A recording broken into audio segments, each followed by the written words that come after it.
Hello दोस्तों। CA new syllabus की मैं एनालिसिस आपको बता रहा हूँ। इंस्टीट्यूट ने boscret.org नाम का एक पोर्टल बनाया है जिस पे आप सबको बोल रहे हैं कि आप अपना व्यू पॉइंट दीजिए। बट मैं ये देख रहा हूँ कि स्टूडेंट्स हमेशा पीछे हटते हैं व्यू पॉइंट शेयर करने में। और इंस्टीट्यूट स्टूडेंट से ही चाह रहा है, मेंबर से ही चाह रहा है कि आप अपने व्यू पॉइंट ज़रूर शेयर करिए। अभी तक व्यूज़ ये हैं कि as per new syllabus institute चाह रहा है कि आप अपने कोर स्पेशलाइजेशन पे फोकस करें, यानी कि फाइनेंस और फाइनेंशियल रिपोर्टिंग और ऑडिटिंग और taxation. Basically finance, financial reporting, auditing और टैक्सेशन, ये इंस्टीट्यूट चाह रहा है। उसके कारण इंस्टीट्यूट ने एक नया कोर्स आपके लिए डिज़ाइन किया है। वो कोर्स में फाउंडेशन, इंटर, फाइनल पूरा रिवैम्प हो रहा है और उसका इम्पैक्ट आपके ऊपर कैसे पड़ेगा, पॉजिटिव नेगेटिव, मैं दोनों आपको अपने वीडियोस में बता रहा हूँ।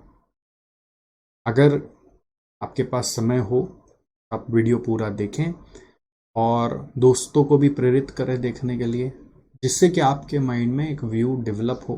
जो भी डेवलप हो, मेरा उद्देश्य ये है कि आप कदम आगे बढ़ा पाएँ और अपने फ्यूचर के बारे में सोच पाएँ और कुछ इंस्टीट्यूट को जो बताना है वो बता पाएँ, कन्विंस हो पाएँ कि हाँ, ये न्यू सिलेबस वाकई में आपके लिए अच्छा है, इसमें कुछ रिस्ट्रिक्शंस हैं।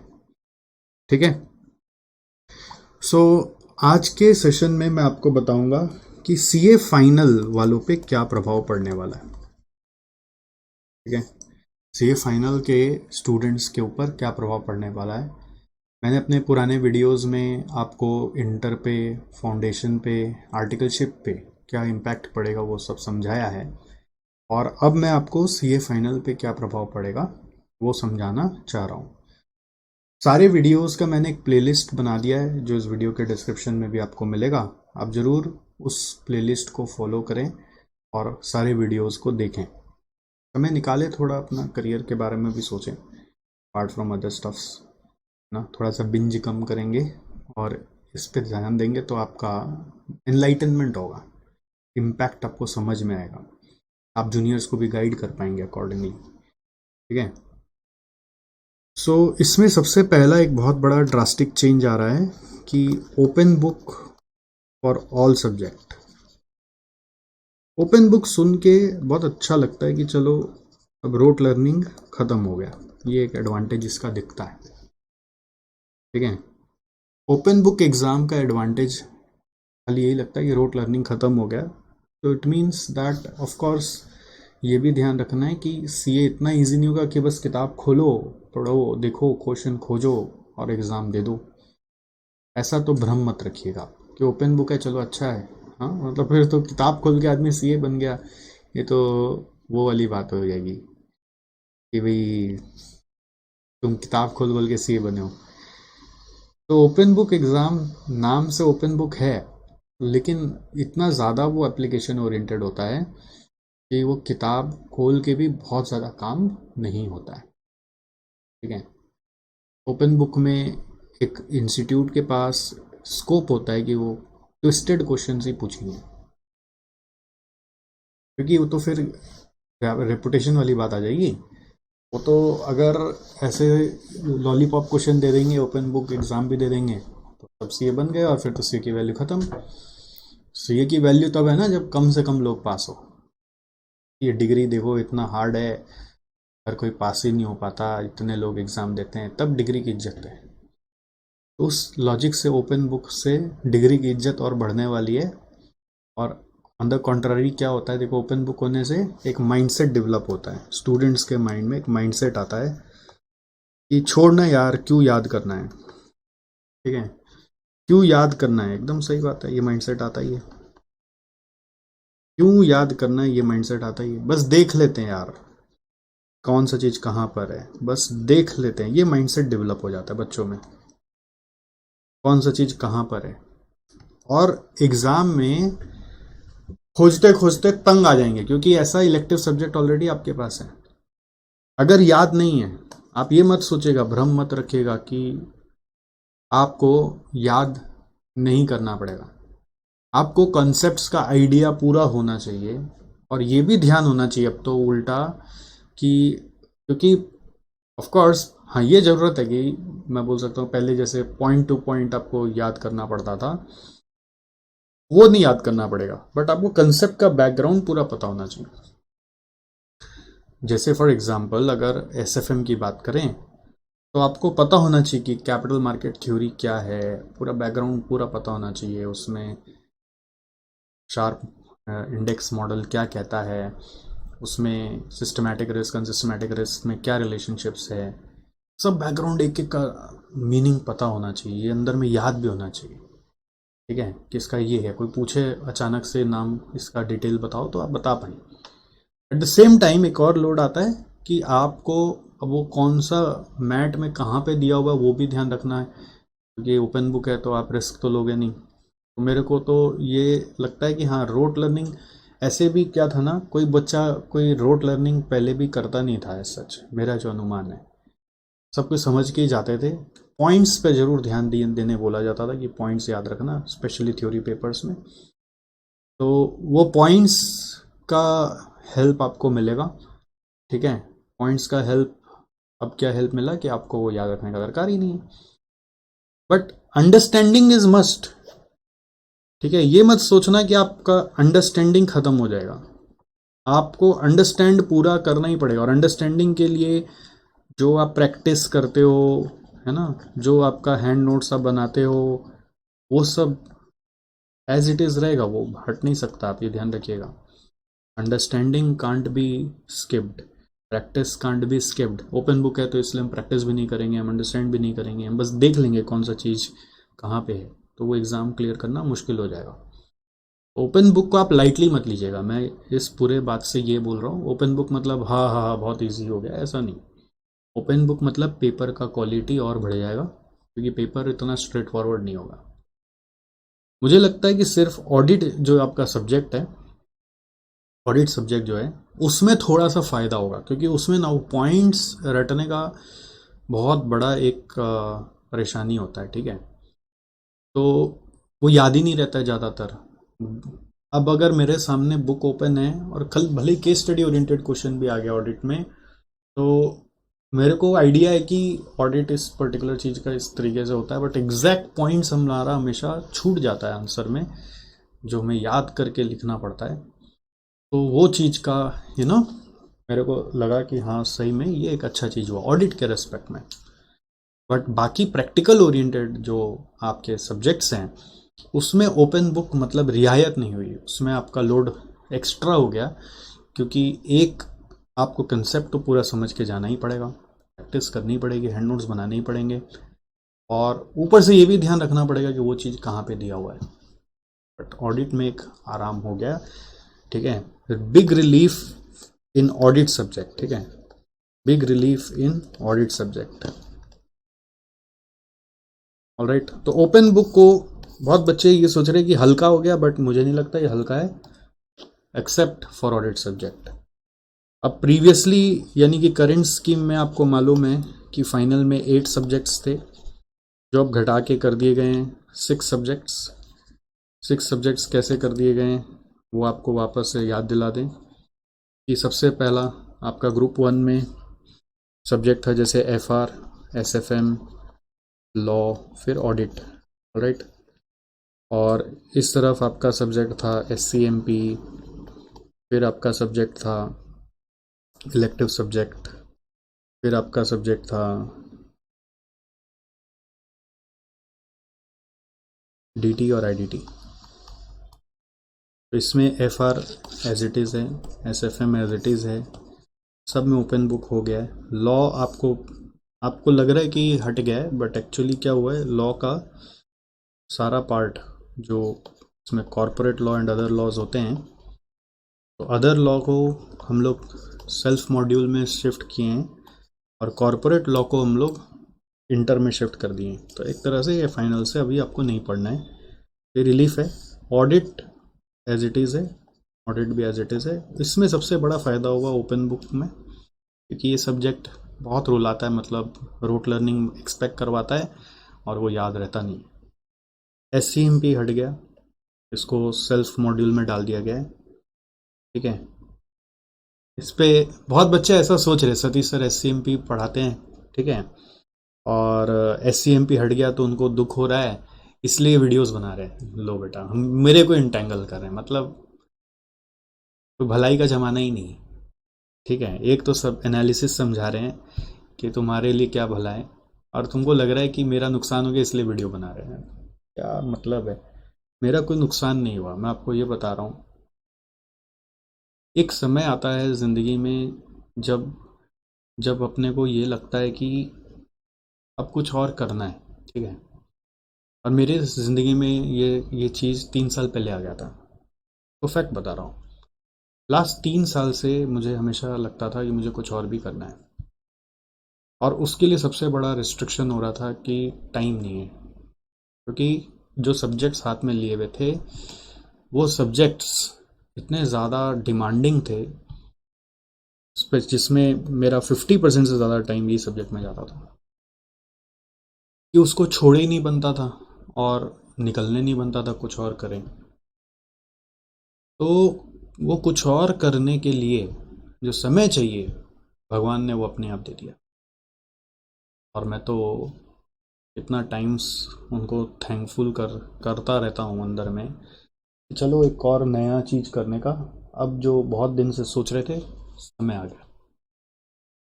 हाँ, ये एक बनिया बुद्धि है आदमी का, ये कमर्शियल रहता है, सब्जेक्ट पढ़ाते हैं तो स्टूडेंट्स आते हैं तो रेवेन्यू आता है, तो वैसा कोई अपना हालत नहीं कि उस रेवेन्यू पे अपने डिपेंडेंट है।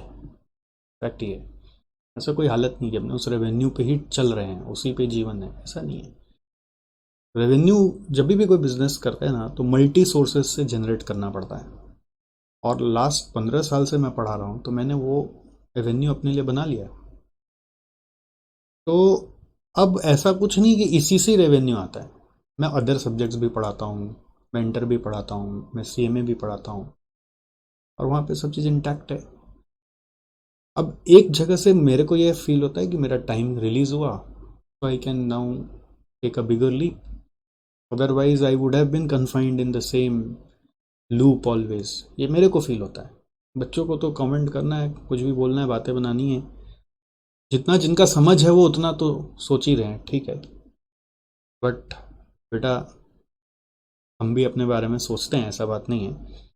तो मेरे को वो वैसा कोई दुख नहीं है, बस मेरे मन में ये है ज़रूर कि हम आपको अपने इतने साल के एक्सपीरियंस से मेरे को ये जो समझ में आ रहा है ये सब इम्प्लीकेशंस मैं आपको ठीक से डिटेल में समझाऊं। ये मुझे अपना सोशल इनिशिएटिव लेने का मन करता है, इसलिए मैं आपको बता रहा हूँ, और कोई रीज़न नहीं है।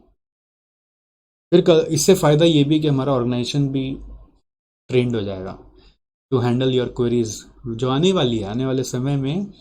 आप लोग अभी तो ध्यान दोगे नहीं ये सब वीडियोस पे, आपको लगेगा क्या है क्या है क्या है, बस सर बना रहे सर बना रहे, बट जब परिस्थिति इम्प्लीमेंट होने लगेगी ना तब आपको समझ में आएगा, ओ ये अब क्या करें, अब क्या करें, ये होगा आपके साथ। तो हमारा ये वीडियोस हम तो अपने ऑर्गेनाइजेशन के लिए भी बना रहे हैं एक तरह से कि भाई सब कुछ समझ जाओ, इस तरह से अब आगे स्टूडेंट की क्वेरी आएंगी तो आपको गाइड करना है।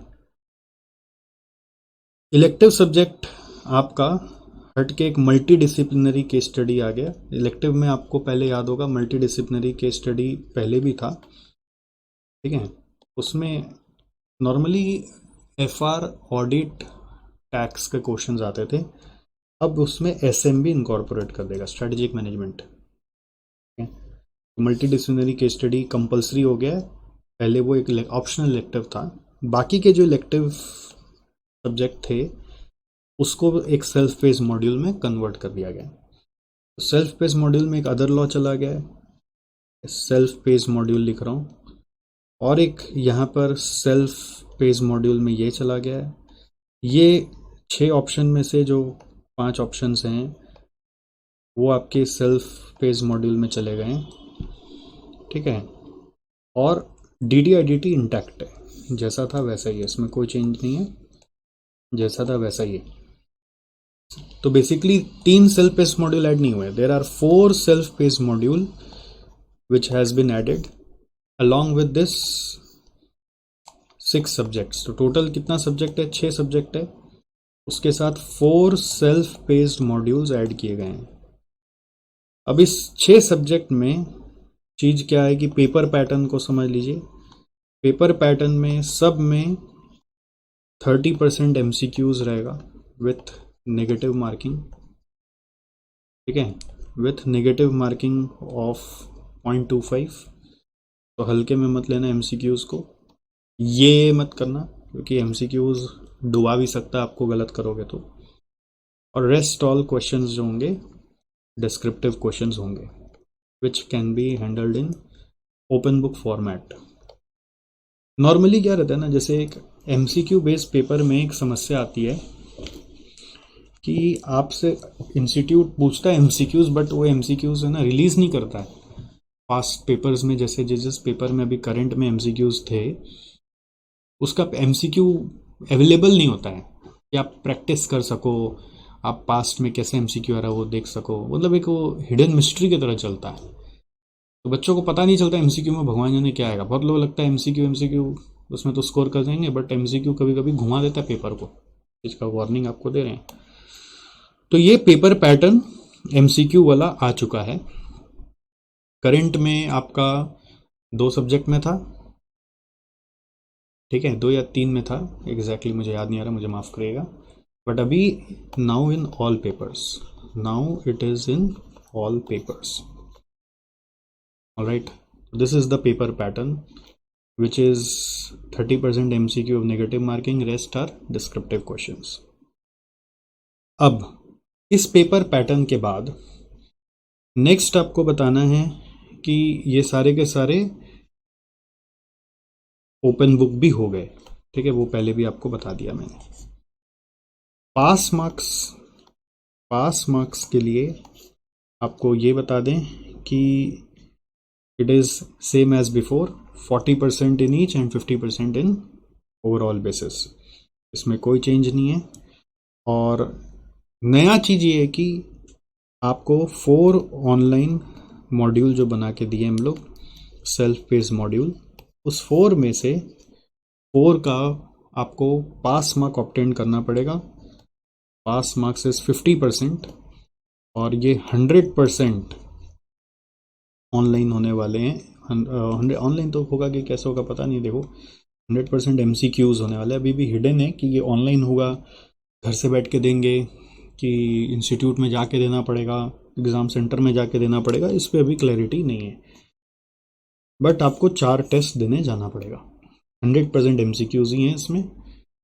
अभी मुझे लगता है कि ये 4 सब्जेक्ट बनाया, चलो अच्छा है। इसमें आप एक इकोनॉमिक लॉ सीख रहे हो, उसमें इंस्टीट्यूट ने बहुत सारा एक्ट्स का नाम दिया है, उसमें भी आपसे व्यू पॉइंट मांगा गया है कि कौन कौन सा एक्ट रखना चाहिए नहीं रखना चाहिए। तो आप लोग बताओगे इंस्टीट्यूट को, तब ना तो काम होगा। फिर SCMP रखा है, जैसा सब्जेक्ट है वैसा ही। फिर आपका यहाँ पर एक आपका इलेक्टिव सब्जेक्ट्स में से जो रिस्क मैनेजमेंट वगैरह था, इंटरनेशनल टैक्सेशन वगैरह, वो उसमें से एक चुनना पड़ेगा आपको।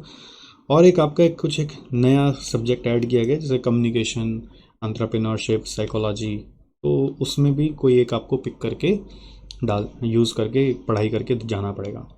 100% MCQs हैं, पास मार्क 50% है, कॉम्प्लेक्सिटी नॉट नोन, ठीक है। बट ये है कि ये सब आपका प्री एलिजिबिलिटी है, you have to pass before giving the final exam. ये बेसिक बातें फाइनल से जुड़ी हुई हैं। तो मुझे जो समझ में आया, मैंने आपको दोनों व्यू पॉइंट बताए।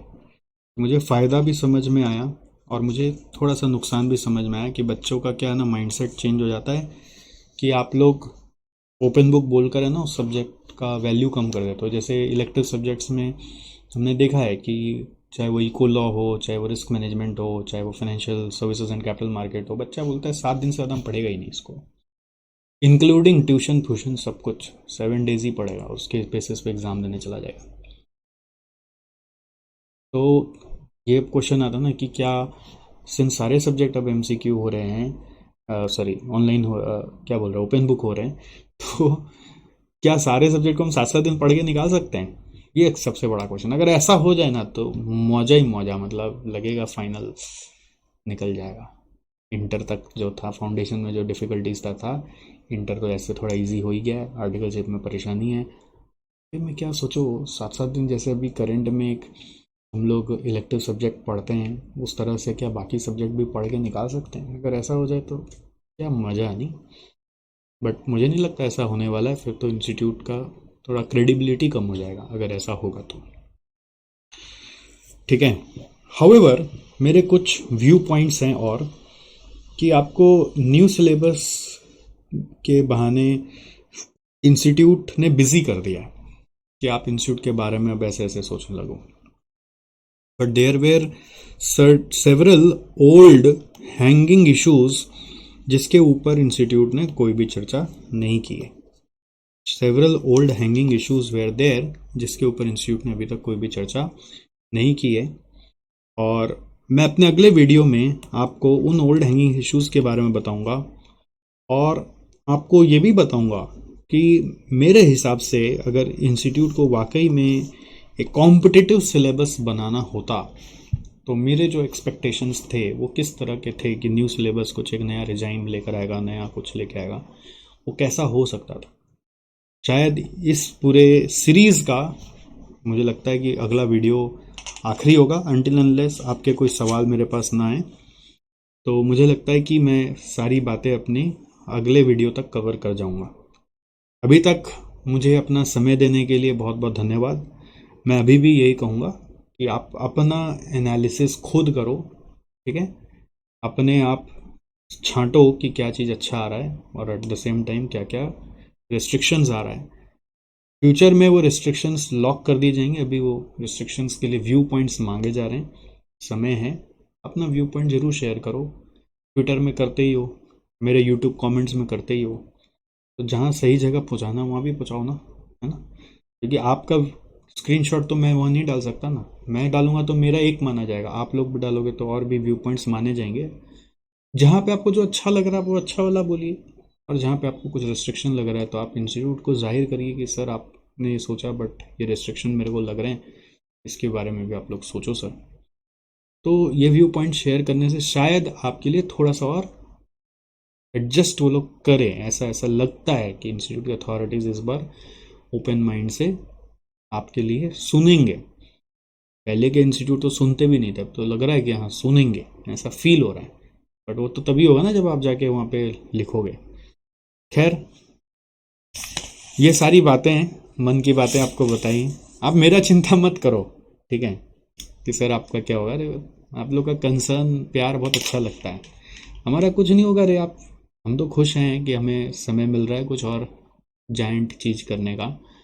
और इनफैक्ट अभी वैसा कोई उतना था भी नहीं, मतलब कि इतना करना है, मतलब ऐसा लगता था कि अरे अरे अरे अरे हाँ। तो ना आप चिंता मत करो हमारा, ऑल राइट। आप ये फोकस करो कि आपके लिए क्या अच्छा है, ठीक है। अभी और एक सवाल आपके मन में आ रहा है कि सर अगर मैं मान लीजिए ओल्ड से न्यू में शिफ्ट करना चाहूँ तो करूँ कि नहीं करूँ। देखो एक समय आएगा भी इंस्टीट्यूट डिक्लेयर करेगा जहाँ पर कंपलसरी सबको शिफ्ट होना पड़ेगा, ठीक है। ओल्ड का एक लास्ट टर्म बता दिया जाएगा और बोल दिया जाएगा कि जो भी बच्चे अब यहाँ से फाइनल में रजिस्टर करेंगे वो सारे के सारे ओल्ड में ही रजिस्टर करेंगे, न्यू में ही रजिस्टर करेंगे, ऐसा इंस्टीट्यूट बोल देगा। एक समय आएगा, ट्रांजिशन प्रोविजन भी आता है एक, और एक आता है कि कब से नया में ही कंपलसरी जाना पड़ेगा, तो वहाँ पे चॉइस नहीं होगा। बहुत सारे बच्चे अभी ऐसे भी हैं जो फाइनल में रजिस्टर नहीं कराए हैं, ठीक है, बट एग्ज़ाम उन टर्म उनका उनको पता है, तो कंफ्यूज है कि न्यू में कराएं कि ओल्ड में कराएं। तो देखो न्यू का क्या है ना, ट्रेंड व्रेंड कुछ मालूम नहीं है, कैसा होगा नहीं होगा we don't know, but old का भी बहुत कुछ मालूम है। तो लगे हाथ आप ओल्ड में कंटिन्यू कर लो तो क्या पढ़ाई रुकेगी नहीं, you can continue your studies. कुछ बच्चे ऐसा भी बोल रहे हैं कि सर 3 साल का आर्टिकलशिप मेरा ऑलरेडी किया हुआ है तो फिर क्या मेरे को वापस 1 साल और करना पड़ेगा if I have to go in practice. मेरे को नहीं लगता वैसा होगा, बट ये सब सवाल भी आप वहाँ पे इंस्टीट्यूट के पोर्टल में पूछ सकते हो, so that they will give us a constructive reply on all this questions also, ठीक है। और भी क्वेरीज आप क्वेरीज डालते जाइए, हमारे वीडियोज़ पे डालते जाइए, फिर एक लास्ट में हुआ तो एक वीडियो बना देंगे जिसमें सारे FAQs आपके सॉल्व कर देंगे। ठीक है, मेरा जो व्यू पॉइंट है उसमें वो भी बता देंगे। ऑलराइट, चलिए तब तक ध्यान रखिए, बात करेंगे।